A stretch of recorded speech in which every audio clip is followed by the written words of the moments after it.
We finally know where the asteroid that killed the dinosaurs came from. This happened 66 million years ago. A space rock that smacked into Earth 66 million years ago and devastated the ancient life living thereon took a remarkably circuitous route to get here, a new study has found. The Chicxulub event, the impact was in the Gulf of Mexico, off the Yucatan Peninsula.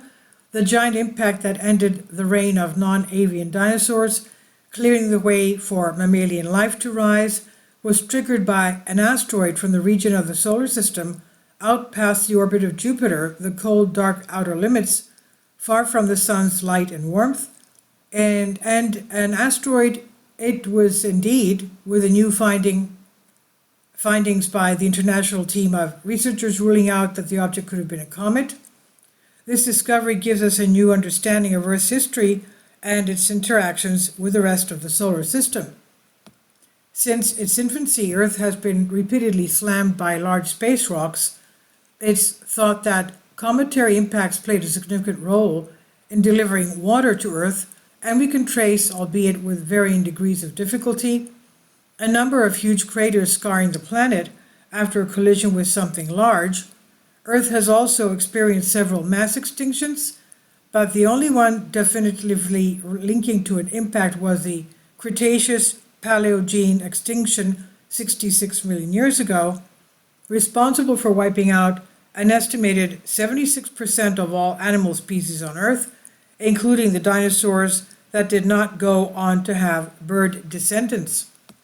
At the time, an asteroid some 6 miles across, 10 kilometers across, slammed into what is now the Yucatan Peninsula, leaving behind a colossal crater and triggering a tsunami of extinctions that changed the world.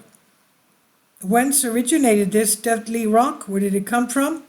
We can't exactly rewind time, observe its trajectory through the sky, and trace the arc back to a point in the solar system. What we can do, however, is look at the layer of sediment preserved in a rock that would have been laid down at the time of impact, looking for signatures in the minerals that can be matched to known types of space rocks. In Cretaceous Paleogene layers, a larger proportion of minerals such as iridium, ruthenium, osmium, rhodium, platinum, and palladium can be found, and these platinum group elements are pretty rare on Earth, especially on the surface, but they are common in meteorites, chunks of rock that fall through Earth's skies from space and slam into the surface. On the other hand, the Chicxulub impact was not the only thing the Earth had going on back then. For nearly 1 million years around the Cretaceous Paleogene boundary, a huge volcanic region known as the Decade Traps was acting out, spewing volcanic material from Earth's underbelly out into the open. This is another possible source of those platinum group elements observed in the boundary layers. Led by geochemist Mario Fischer-Gode of the University of Cologne in Germany, the team wanted to find out once and for all whether these minerals were indeed extraterrestrial in origin, and if so, if they could be traced to a specific type of space rock. Their studies focused on a mineral called ruthenium, several isotopes of which can be found in the boundary layer. Isotopes are forms of the same element with varying numbers of neutrons, and their ratios to each other in a given sample act as a fingerprint. In terrestrial ruthenium, the isotopes would be found in different proportions from the isotopes in meteorites. They analyzed the ruthenium from the boundary layer from 5 different locations, 1 in Spain, 1 in Italy, and 3 from the chalk cliffs of Steves in Denmark.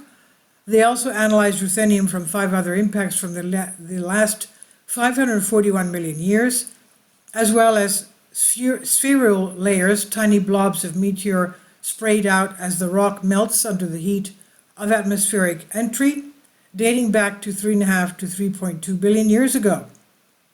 In addition, the researchers analyzed ruthenium from actual meteorites and checked these results against terrestrial reference samples of ruthenium that formed right here on Earth, and this comparison revealed that the ruthenium in the Cretaceous Paleogene boundary layer was not homemade, that it came from space.